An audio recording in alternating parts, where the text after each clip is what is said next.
Thank you, Vice Chairman, sir. Sir, my colleagues have spoken in some detail on the working of the Defence Ministry and have touched on a number of issues ranging from weakness in defence R&D to the urgent and need for modernizing the armed forces and also bringing in transparency into procurement. Sir, from a security point of view, as a nation, we are faced with unprecedented transformations and challenges around us, with some of our neighbors representing significant security challenges to us of varying forms, be it to our shipping lanes, be it to our geopolitical influence, or through proxy terrorism attacks.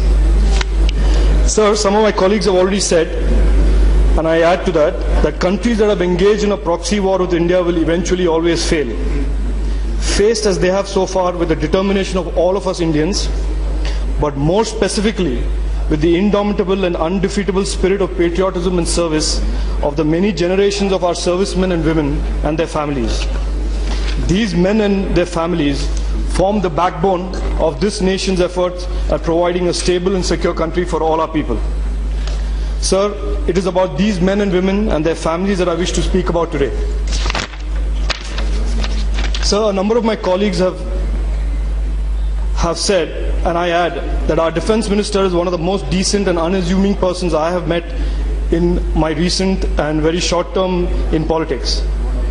I am sure he realizes that as Defence Minister and civilian custodian of the Defence Ministry, he is in effect the trustee of the great institution that is the Indian Armed Forces and the millions of men and women that have served and are serving and will serve this nation in times of war and peace and their families. Sir, it is to this role as a trustee of the armed forces that I address him today. Sir, he is aware that our nation has had to fight and defend itself against many aggressions and war and is being challenged almost every day on various fronts. Sir, he is aware that over the last many decades, the country has asked thousands of young men and women and their families to a call of duty and to sacrifice life and limb to protect our nation.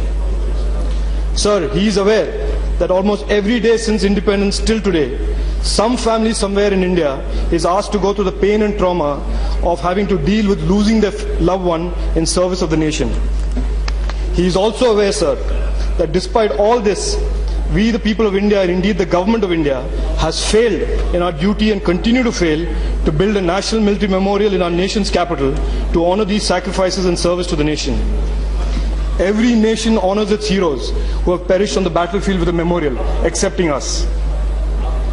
Sir, my state of Karnataka has undertaken the project of a memorial and it will be completed soon.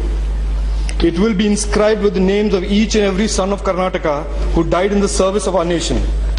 But a national memorial for the sons and daughters of India who have perished is still missing in Delhi. I urge him, sir, this is a shame and an embarrassment which should not be allowed to continue. I urge him, as I have been urging the government for several years, to act on this. Do not leave this in the hands of a group of insensitive bureaucrats to comprehend the deep emotional need of this country and indeed the families of those who have perished to have such a memorial. So let me take on the second issue of one rank, one pension. This is a deeply emotional issue of honor for many thousands of retired soldiers and their families. We must not forget that our veterans have served this country under the most trying of economic and security challenges over the last many decades. We must not forget that whilst all around us in our region, military subverted democracies, the men of our armed forces protected it and helped it to grow to what we are today. Honor, unfortunately, sir, isn't a concept that is very well understood or respected in the corridors of Delhi. But, sir, I urge you to recognize honor and pride, which is what makes a man put his life on the line for the nation. Sir, the Standing Committee on Defence has recommended one rank, one pension. Recently, the Committee of Petitions of the Rajya Sabha, comprising all parties, has also, after detailed consultations and hearings of the matter, tabled the report in Parliament on 19 December 2011, recommending the immediate implementation of one rank, one pension and the constitution of a separate commission to determine pay and other service conditions and benefits for the armed forces. But even now, the Defence Ministry refuses to act on this. And the old excuse trotted out by the bureaucracy that all other central services will ask for it certainly holds no merit because of the very different nature of service in the armed forces.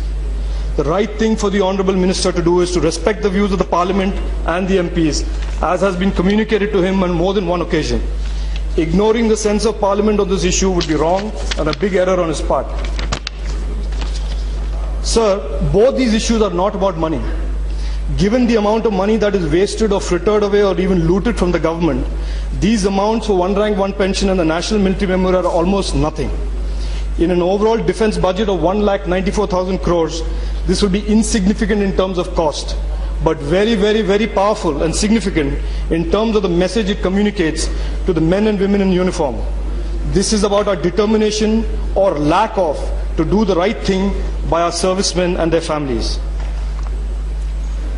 So lastly, before I end, let me touch on another issue.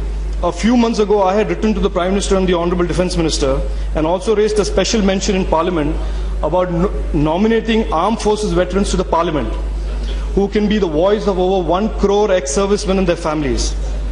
I was given a classic answer saying that the Constitution doesn't permit it. Be that as it may, sir, if the government can consider cricket, business and film stars as icons of national service, I would urge that the Defence Minister consider nominating veterans to at least one of the nominated seats in Parliament.